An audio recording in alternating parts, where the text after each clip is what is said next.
In the fall of 1997, a farmer named Grady Phelps needed to move a 1947 Case LA tractor from a farm auction in Cleburne County, Alabama, to his shop in Calhoun County. 40 miles of county roads, state highway, and gravel. The Case LA weighed 6,200 pounds, didn't run, had no brakes, and sat on flat tires that hadn't held air since the Carter administration. It was a dead machine, a project tractor that Grady had bought for $800 because the engine was a hand-start four-cylinder with a magneto ignition that he'd been looking for to replace the seized engine in his other case. Grady called 3 trucking companies. The first wanted $650 to flatbed it 40 miles, more than 80% of what the tractor cost. The second wanted $480, but couldn't come for 2 weeks. The third, a local hauler named Bud Clanton, who ran a flatbed and a lowboy out of Anniston, drove to the auction site, looked at the Case LA sitting in mud behind a collapsing barn, and refused the job. "Grady, I'm not loading that. It doesn't roll. The tires are flat. The brakes are locked. I'd have to winch it onto the trailer, which means dragging 6,200 pounds of dead iron across mud and up a ramp. If the winch cable snaps under that load, somebody gets killed.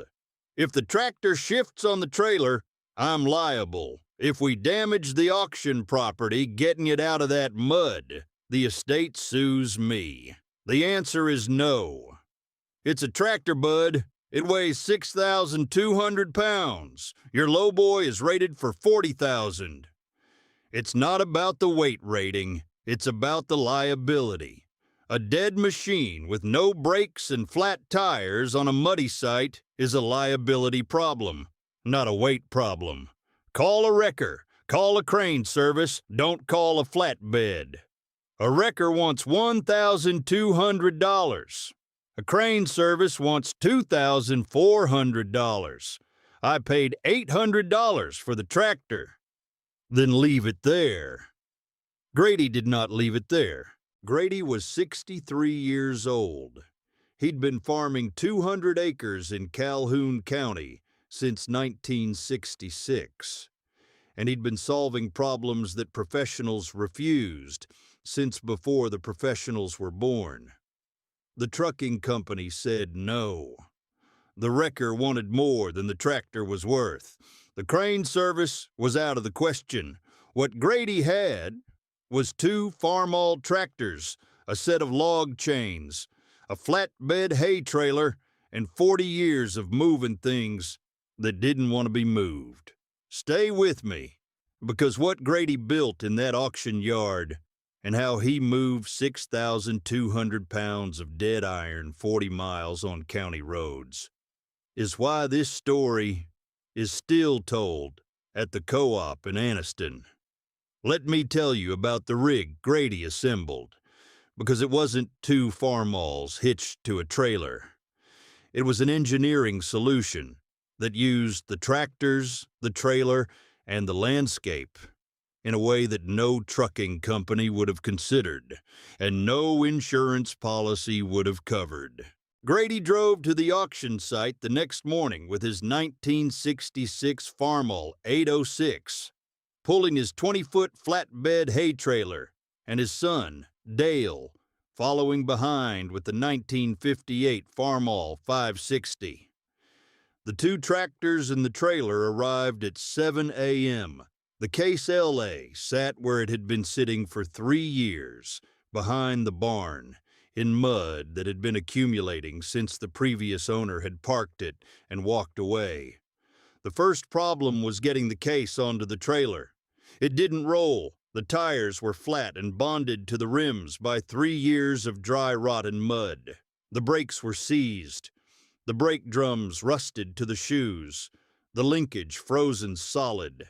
The steering was locked. The tractor was, for all practical purposes, a 6,200-pound statue. Grady's solution was the same solution his father had used to move dead equipment in the 1940s. Skid it. Not roll it. Skid it. Pull it across the ground on its flat tires the way you'd pull a log across a field, with chain and tractor power and no concern for the tires, because the tires were already destroyed. He backed the Farmall 806 to within 20 feet of the case, ran a log chain from the 806's drawbar to the case's front axle, and pulled. The 806 had 94 horsepower and weighed 9,200 pounds with full wheel weights. Against 6,200 pounds of dead tractor on flat tires in mud, the 806 had to work. The tires on the case dug trenches in the mud as they were dragged sideways, creating resistance that the 806's engine had to overcome. The 806 pulled the case out of the mud pit and onto firm ground in 45 minutes.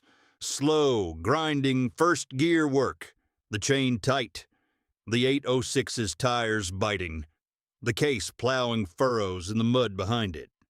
Dale walked beside the case, watching for obstacles, steering the locked wheels by prying the tie rods with a crowbar when the case needed to change direction. If you're enjoying this story, consider subscribing to The Vintage Farmer. We share stories like this every week. Once the case was on firm ground, the second problem emerged: getting it onto the trailer.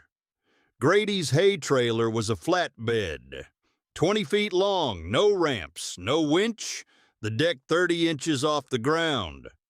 Loading a 6,200-pound tractor with no brakes and no engine onto a trailer with no ramps is the kind of problem that makes professionals refuse the job and farmers drink coffee and think.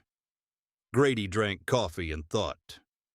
Then he did something that Bud Clanton, the trucking man who'd refused the load, would later describe as either the smartest or the dumbest thing I've ever heard of a farmer doing, and I still can't decide which. He built ramps, not from lumber, from earth. He backed the trailer against a natural bank at the edge of the auction property, a spot where the ground rose approximately 30 inches over a distance of 12 feet, creating a natural ramp that matched the trailer deck height. The bank was clay, firm, compacted, sloped at about 15 degrees. Grady drove the 806 up the bank to test it. The clay held. He drove the 806 onto the trailer from the bank. The transition from ground to deck was smooth, less than 2 inches of step. Then he chained the case to the 806 and pulled it up the bank and onto the trailer. The 806 on the trailer, the case behind it on the chain. The case's flat tires grinding up the clay ramp, the weight transferring from ground to trailer as the case climbed. Dale stood at the trailer edge with blocking timber, 2x12 oak planks that he shoved under the case's tires the moment they were on the deck, preventing rollback. The case was on the trailer, 6,200 pounds of dead iron, loaded without a winch, without a ramp, without a crane, using a clay bank, a log chain, and a Farmall 806 that did the pulling while the trailer did the holding. Grady chained the case to the trailer. 4 chains, 1 at each corner, turnbuckles tight. The kind of tie-down that log trucks use because log trucks understand that a load that shifts is a load that kills. The case wasn't going anywhere, but the load wasn't ready to move. The trailer, with the 6,200-pound case on it, now weighed approximately 10,200 pounds. The case plus the 4,000-pound trailer. The Farmall 806 could pull 10,200 pounds on flat ground, but the 40-mile route wasn't flat. It included 3 hills, 2 creek crossings, and a 6-mile stretch of state highway where the minimum speed limit was 25 miles per hour and the 806, pulling 10,200 pounds, would be doing 12. Grady needed more power, not more engine, more traction. The 806 alone could pull the load, but on the hills, it would struggle. And on the highway, it would be a rolling roadblock that the state patrol would shut down before he reached the county line. That's where the second Farmall came in. Everything was about to get creative. But Grady had one thing the trucking company didn't have: 2 tractors, and the willingness to use both of them at the same time. Grady hitched the Farmall 560 to the front of the Farmall 806 with a rigid drawbar. A steel bar bolted to the 560's rear drawbar and the 806's front axle bracket, creating a tandem configuration. The 560 pulled the 806. The 806 pulled the trailer carried the case. A train of red iron 560, 806, trailer, case, stretching 45 feet from the 560's front bumper to the case's rear axle. Combined horsepower, 94 from the 806 plus 62 from the 560. 156 horsepower total. Combined weight of the pulling tractors, 9,200 pounds. 806 plus 6,800 pounds. 560. 16,000 pounds of traction, pulling 10,200 pounds of load. A pulling-to-load ratio of 1.57 to 1, more than enough for the hills, the creek crossings, and the highway. Dale drove the 560 in front. Grady drove the 806 behind. They communicated with hand signals, Dale watching the rear-view mirror that Grady had bolted to the 806's fender. Grady watching the load and the road. The rig moved at 8 miles per hour on gravel, 12 on pavement, slow enough to be safe, fast enough to cover 40 miles in 4 to 5 hours. They left the auction site at 9 a.m. Let me tell you about the 40-mile haul, because the route from Cleburne County to Calhoun County took the Farmall train through 3 towns, across 1 state highway, and past every farmer, gas station, and feed store in the eastern half of Alabama Hill Country. The first 10 miles were gravel, county roads that wound through the foothills of the Appalachian Plateau, climbing and dropping. The kind of roads where the only traffic is farm trucks and church vans. The tandem Farmalls handled the gravel without incident. The 560 pulling steady in 3rd gear. The 806 matching speed in 4th, the trailer tracking straight behind the 806. The case chained and motionless on the deck. The first hill came at mile 6, a grade that rose 200 feet over half a mile, approximately an 8% slope. The 806 alone would have struggled. 94 horsepower pulling 10,200 pounds up an 8% grade requires the engine to work at near maximum capacity, and any wheel slip on gravel would stall the rig. But with the 560, adding 62 horsepower in front, the combined power walked up the hill at a steady 6 miles per hour, the engines working but not straining, the exhaust from both tractors mixing in a blue-gray cloud that hung over the road like a signature. People noticed. At a farmhouse on the hill, a man came to the porch and watched the rig pass. 2 red Farmalls in tandem, pulling a flatbed with a dead tractor chained to it. He waved. Grady waved back. The man's wife came to the window. Their dog barked. The procession continued. At mile 14, they reached the state highway, a 2-lane blacktop that connected the county seats and carried actual traffic. This was where the rig became a spectacle. Two farmalls in tandem, stretching 45 feet with the trailer and the case, traveling at 12 miles per hour in a 55-mile-per-hour zone. Within the first mile on the highway, they had 4 cars behind them. Within 2 miles, 8. Within 3 miles, a line of traffic that stretched half a mile. Grady had anticipated this. He'd attached a slow-moving vehicle triangle to the back of the trailer, the orange reflective triangle that Alabama law requires, on farm equipment, traveling on public roads. He'd also attached a hand-painted sign to the case's rear end that read, "Wide load, farmer moving tractor, please pass when safe." The sign was painted on a piece of plywood that Dale had lettered in the barn the night before. It was not an official DOT sign. It was a farmer's sign. It worked. Cars passed. Some honked. Not in anger, in amusement. A pickup truck pulled alongside the rig, and the driver rolled down his window. "Where you headed with that circus?" "Calhoun County, 40 miles. With 2 tractors." The trucking company said no. The driver laughed and passed. The next car slowed to take a photograph. The car after that was a state trooper. That moment changed everything about the 40-mile haul, and the state trooper, a man named Sergeant Keith Holbrook, would never forget the conversation he had on the shoulder of Highway 21. Let me tell you about the trooper, because the encounter on Highway 21 is the comic centerpiece of this story, and the reason it's told at every law enforcement gathering in Calhoun County. Sergeant Holbrook pulled his cruiser behind the rig with lights on, not sirens, just the flashers. The universal signal for pull over.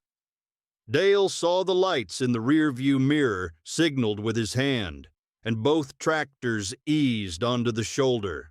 The rig stretched across 60 feet of gravel shoulder, 560-806, trailer, case, a red iron train that looked like it had time traveled from 1950.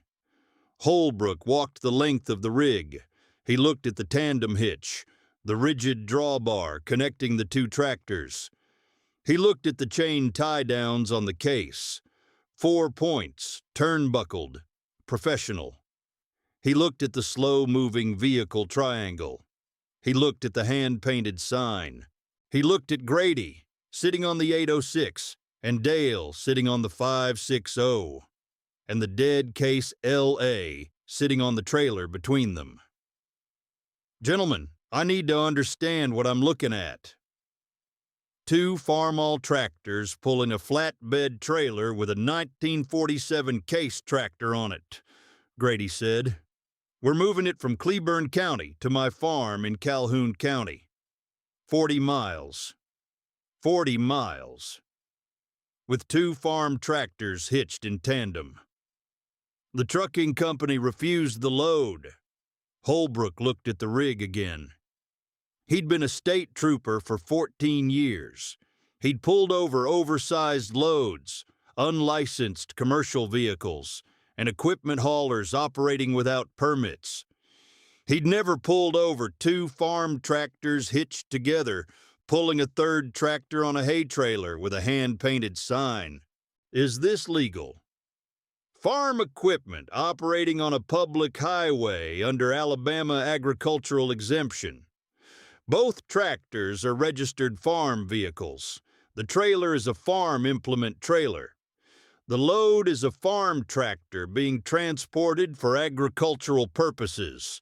The slow-moving vehicle triangle is displayed. All required lighting is functional. I'm operating at the posted minimum speed or above." "You're doing 12 in a 55 zone. The minimum posted speed on this stretch is 10. I'm above it." Holbrook checked.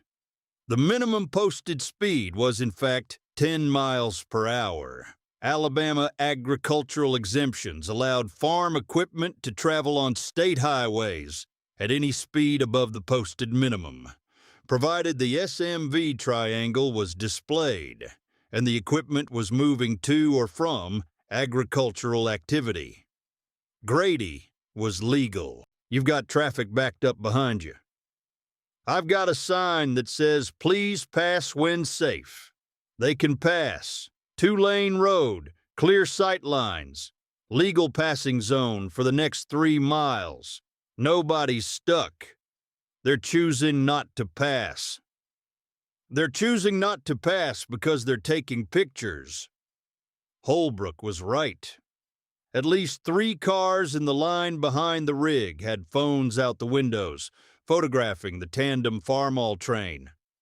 The rig was, by any objective assessment, the most photogenic thing on Highway 21 that Tuesday morning. Holbrook looked at the rig one more time. He looked at the hitch, solid, bolted, no play. He looked at the chains, tight, 4-point, professional. He looked at the sign, the triangle, the mirrors. Everything was secure. Everything was legal. Everything was in the way that farmer engineering is always both absurd and sound, completely within the rules. Mr. Phelps, I'm not going to cite you. You're legal under the ag exemption, but I'm going to follow you to the county line to manage the traffic situation. I'd appreciate that, Sergeant, and I'm going to tell this story at the barracks tonight. I'd expect nothing less. Holbrook followed the rig for 6 miles, lights flashing, managing the traffic, waving cars past when the passing zone was clear. At the Calhoun County line, he pulled alongside the 806 and gave Grady a thumbs up. Then he turned around and drove back to his patrol area, shaking his head, and according to his partner, who was listening on the radio, laughing so hard he had to pull over. Let me tell you about the J.D. dealer, because Rex Thornton enters this story the way every J.D. dealer enters. From the wrong side of the window, Rex ran the John Deere dealership in Anniston. He was having coffee at the diner on Main Street when the tandem Farmall rig rolled through town.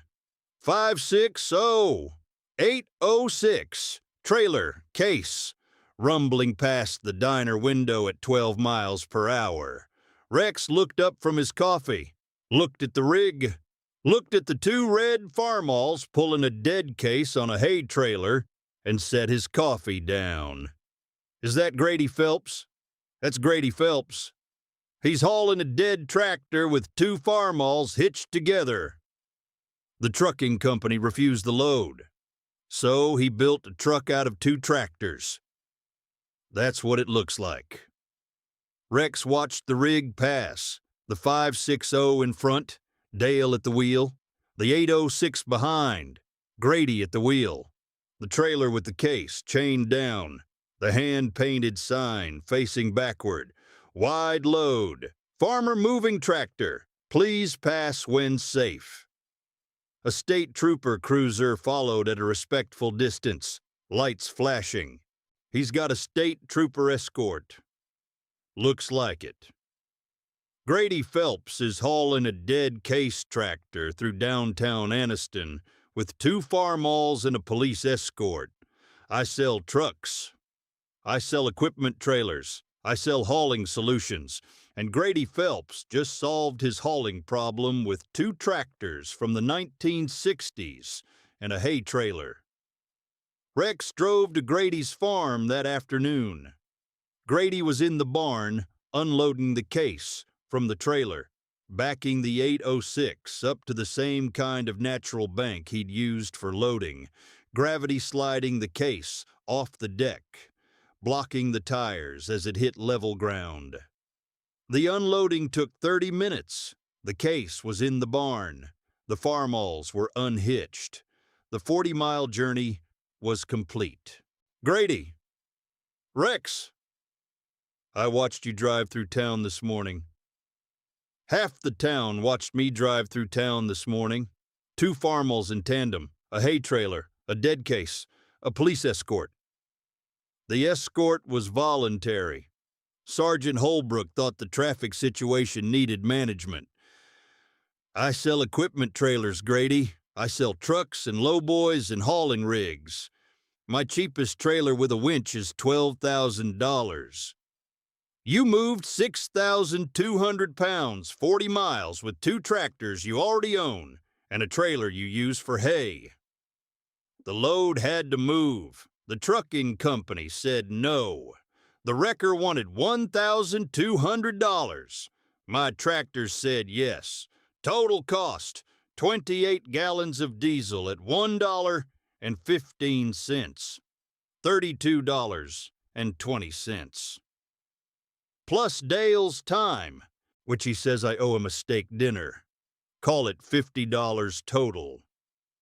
$50 to move what a trucking company wanted $650 for. $50 and 2 farmalls. The farmalls were already paid for.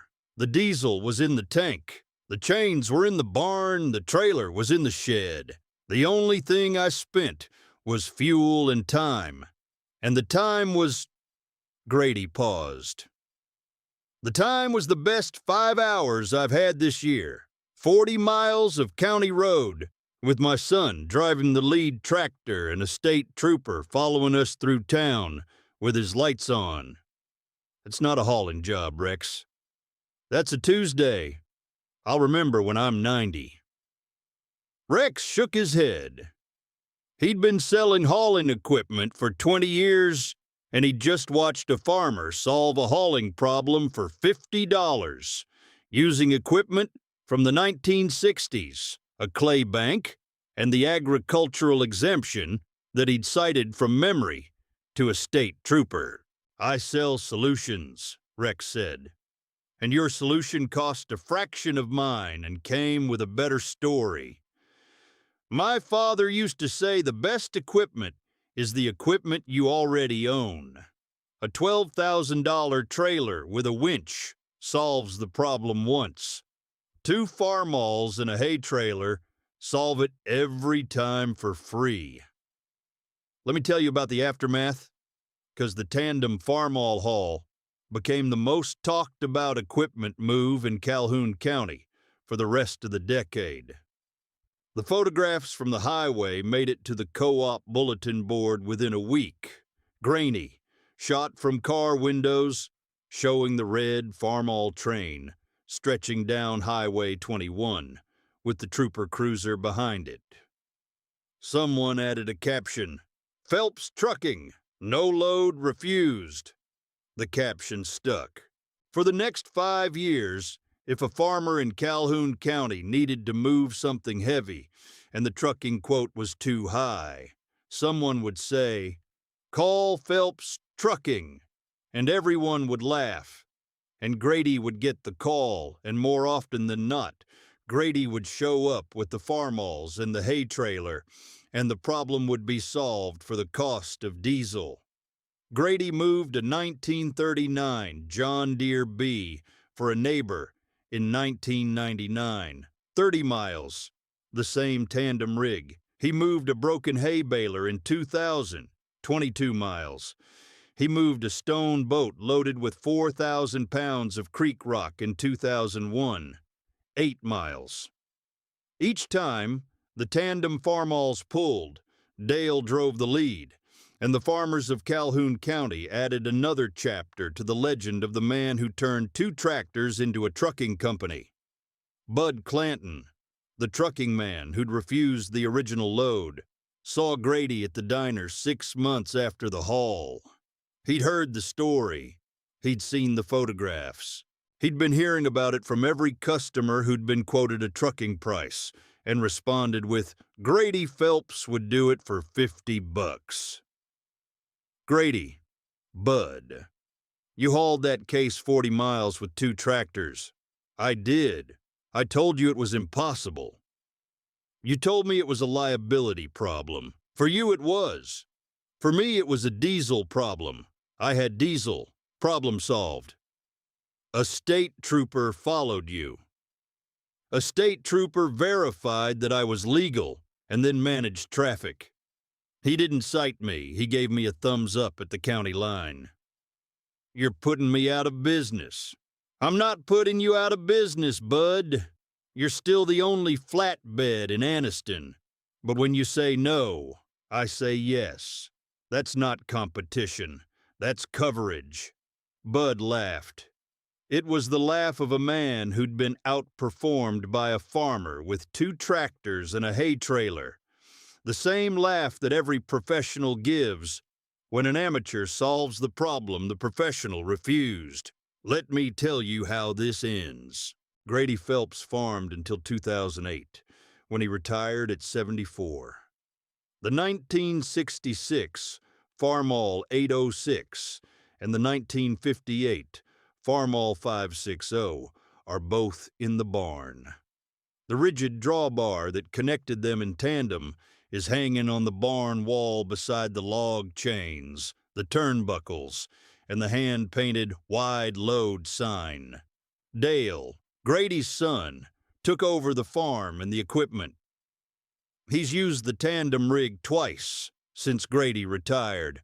Once to move a friend's broken-down truck, and once to haul a 5,000-pound transformer that the electric company said needed a crane.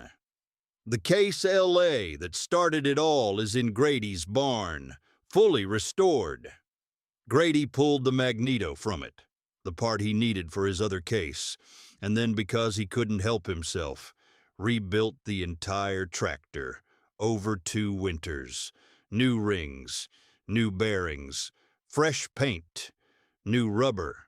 The case that couldn't run and couldn't roll and couldn't be loaded without a clay bank ramp now starts on the 2nd crank and runs like it did in 1947. Sergeant Keith Holbrook retired from the State Patrol in 2012. He tells the Farmall train story at every retirement event, every law enforcement training, and every dinner party where someone asks him about the strangest thing he's ever pulled over. 2 farm tractors hitched together, pulling a dead tractor on a hay trailer with a hand-painted sign. The farmer cited the agricultural exemption from memory. He was legal. He was safe. He was doing 12 miles per hour, and he was having the best day of his year. Rex Thornton closed the J.D. dealership in 2005. His successor doesn't sell equipment trailers. The market shifted to rental, and most farmers who need to haul something heavy rent a lowboy from the equipment yard in Gadsden. But the ones who remember Grady Phelps don't rent anything. They hitch their tractors together, chain the load to the hay trailer, and drive. If this story stayed with you, subscribe to The Vintage Farmer for more. We'll see you in the next one. The trucking company measured liability. The farmer measured the road. The load didn't care who refused it. It just needed to move. And 2 Farmalls, a hay trailer, a set of chains, and $32.20 in diesel moved at 40 miles on a Tuesday that nobody in Calhoun County has forgotten. Because when the professional says no, the farmer says yes.